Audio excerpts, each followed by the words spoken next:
Pleased to say Vadym Prystaiko joins me, the former Ukrainian ambassador to the United Kingdom, as recently as 2023. Good to have you on, Vadym. Much appreciated. Your thoughts, firstly, on the meeting that took place. We'll get into the detail of the optics, but on the substance, not that there was much, no deal. What did you make of it? Yeah, there was no deal announced, but at the same time, on the next interview, Trump kindly alluded to the territory swaps, and that's what bothers us. First of all, I don't even understand what we're swapping, Ukrainian lands for more Ukrainian lands. And how did it help for all these years when they took Crimea, then a part of East, and all of us were expecting. And remember, all the Minsk process was about the line of touch, where we stop, where we have our forces withdraw, and all of this, and never worked. He came again, third time in our recent history. Why would we think that now he will stop? In that interview that you referenced, he was speaking with Fox News. He also said there is going to be a Zelenskyy-Putin meeting, and he said, I guess me too. I mean, is that remotely possible, do you think, to get the two of them into a room together?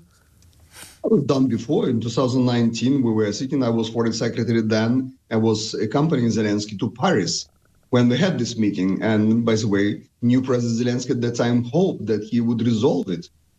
All of this, he believed that we just have to have a new approach, something Trump believes now, just to have new approach. The problem is that whatever approach is, we have the same old Putin.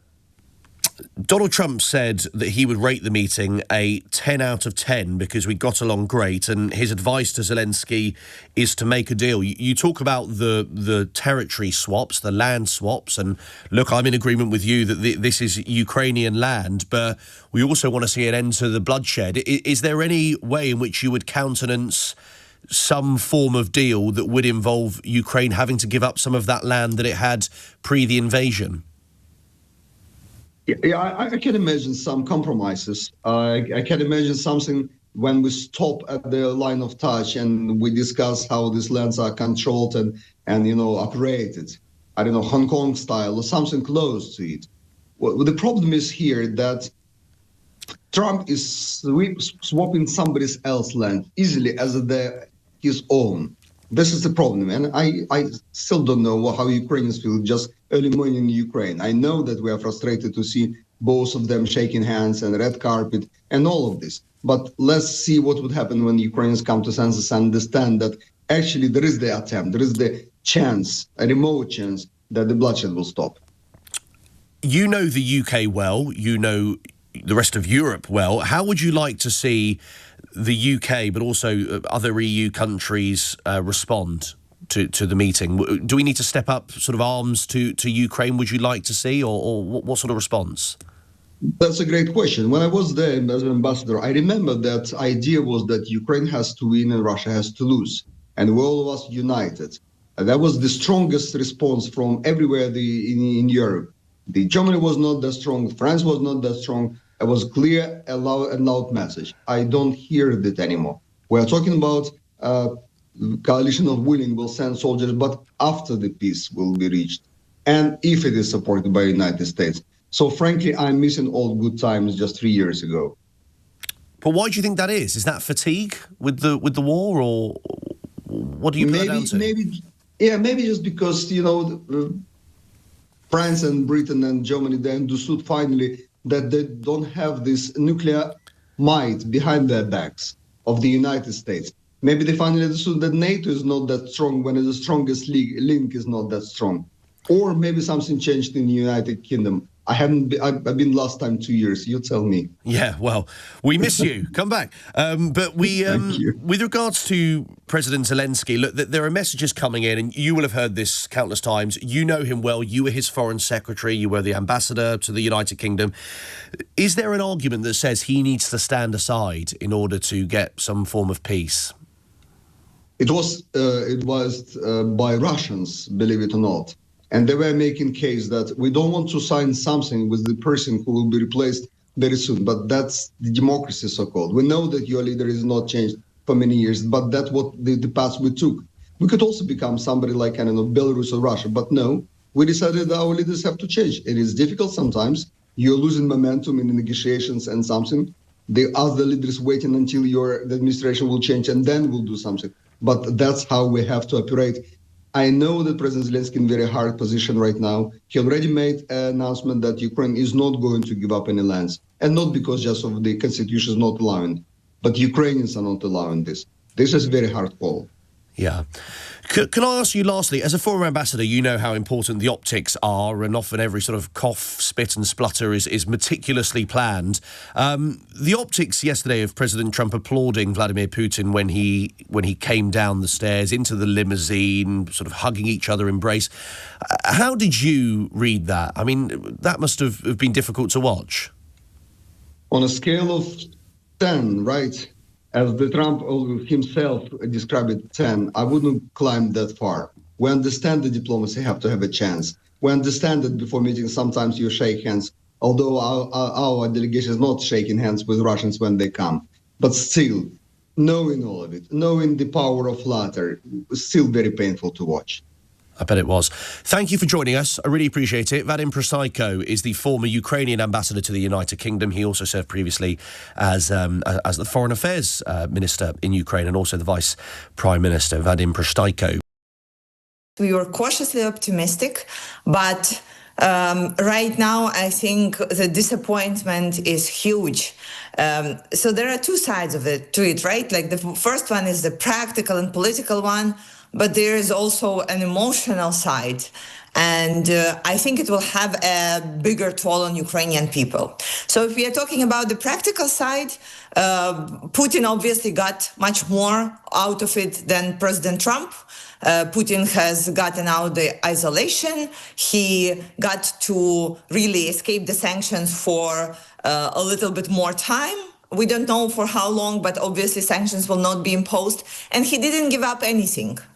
And President Trump promised to have a ceasefire and didn't get a ceasefire. And it's honestly unclear what was the result, what was the success of this meeting for President Trump. Ukraine got nothing out of it. Let me be very clear. We got nothing because the Russian attacks continue, the push on the front line continues, and we still didn't hear from President Zelenskyy on what was given to him like as an aftermath of this meeting. But if I were Putin, I would be pushing and postponing meeting with Zelenskyy for months until President Trump will get really annoyed and start making his threats. But I want to concentrate more about the emotional side of this. You know, when I was looking at President Trump greeting Putin on the red carpet, I thought, okay, if it makes sense to get us a ceasefire, okay. But then when we understood that there would be no ceasefire, I was thinking about all the friends and loved ones whom we lost during this war because of Russian attacks, because of Russian soldiers, of people who were tortured, of people who were raped, of all the missiles and drones that were sent our way. And to observe the war criminal being there on American soil, having handshakes and being able to smile and continue producing his propaganda was indeed very painful. And I know for our military it was painful. And it looked very bad because it looked like the American president is not on our side and that he may trade Ukraine and Ukraine's interest and all the lives that we have lost for something just for himself and not to bring in peace. And I have received so many calls from the people fighting at the front line today who had similar feelings, that if it was for something, okay, sometimes in geopolitics you have to go ahead and sweeten up a pill, right? But there was no pill to sweeten.